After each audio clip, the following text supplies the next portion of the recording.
আমাদের এক বোন প্রশ্ন করেছেন, হুজুর মহিলাদের মসজিদে নামাজ প্রসঙ্গে জানতে চাচ্ছি, অনেক মহিলারা মসজিদে নামাজ পড়তে যায় না নাকি। হযরত উম্মে সালমা, নবীজির স্ত্রী উম্মে সালমা রাদিয়াল্লাহু তাআলা আনহা, তিনি বলেন যে নবী আলাইহিস সালাম ইরশাদ করেছেন যে সালাতুল মারআতি ফি বাইতিহা খায়রুম মিন হুজরাতিহা ওয়া সালাতুল মারআতি ফি হুজরাতিহা খায়রুম মিন দারিহা ওয়া সালাতুল মারআতি ফি দারিহা খায়রুম মিন খারিজিদ দার।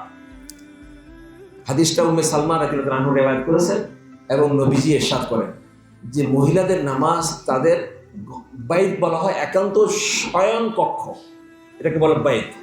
শয়ন কক্ষে নামাজ পড়া তার অন্যান্য কক্ষে নামাজ পড়ার চেয়ে উত্তম। শয়ন কক্ষে নামাজ পড়া, একটা ফ্ল্যাটের মধ্যে আরো কক্ষ আছে না, ড্রয়িং রুম আছে বা আরো কক্ষ থাকে, মানে এক বেডরুমের বাহিরে, শয়ন কক্ষে নামাজ পড়া অন্যান্য কক্ষে নামাজ পড়ার চেয়ে উত্তম।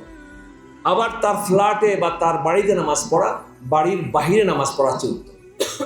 মহিলাদের জন্য ঘরে পড়াটাই সবচেয়ে উত্তম, কিন্তু এখানে আমাদের হযরত প্রত্যেক বছর বলেন যে মহিলাদের জন্য ঘরে পড়াটাই সবচেয়ে উত্তম নামাজ। আমরা হারামে যে সওয়াব পাই, যে মক্কাতে হারামে যে সওয়াব আমরা পেয়েছি, তারা যদি ঘরে পড়েন ইজ্জতের সাথে এবং আরামদায়ক ভাবে, তার চেয়ে বেশি সওয়াব তারা পেয়ে যাবে।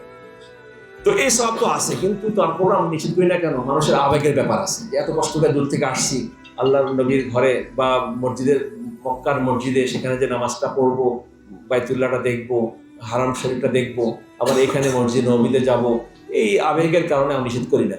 তো এখন যদি আপনি শরীরে আপনার কুলায়, আপনার যদি কোনো অসুবিধা না হয় যাবেন, তবে হ্যাঁ একটু আগে ভাগে যাবেন, যেন ইয়েটা ভিতরে শুধু আরামদায়কভাবে নামাজ পড়তে পারে। আর যদি কষ্ট না হয় তাহলে আপনি ঘরেই পড়বেন, এতে কোনো অসুবিধা নেই, বরঞ্চ ওখানে জেলে যে সব, ঘরে পড়লে সব বেশি। বুঝে আসছে? এবং নবীজি হযরত আয়েশা সিদ্দিকার একটা হাদিস বলি। আয়েশা সিদ্দিকা বলেন যে নবীজি যদি দেখতেন, এখন অর্থাৎ নবীজির পরে আয়েশা সিদ্দিকা বলেন যে নবীজি দেখতেন যে মহিলাদের কি অবস্থা, তাহলে যেরকম ইহুদি মহিলাদেরকে মসজিদে যাওয়া থেকে নিষেধ করা হয়েছে, নবীজি আমাদের মুসলিম মহিলাদেরকেও মসজিদে যাওয়া থেকে নিষেধ করতেন। কেন? তাদের মধ্যে আসা যাওয়ার মধ্যে অনেক রকমের বিপদদিকি হয়, অনেক ধরনের ফিতনা হয়, পর্দার খেলাফ হয়। তো এই সব কিছু দ্বারা বোঝা গেল যে মসজিদের তুলনায় বাসায় নামাজ পড়া উত্তম।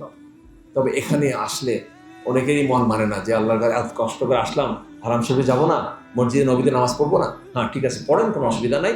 যাদের শরীর কুলে তারা পড়বেন, আর যাদের মানে একটু ক্লান্তি আছে বা অসুস্থতা আছে বা হাঁটতে পারেন না, তারা ইয়েতে পড়বেন, ঘরে পড়বেন। পুরুষরা ওখানে যে সওয়াব পাবেন, ইনশাআল্লাহ আপনার ঘরে বলে সে সওয়াব পেয়ে যাবেন ইনশাআল্লাহ। ওয়া আলাইনা ইল্লাল বালাগ।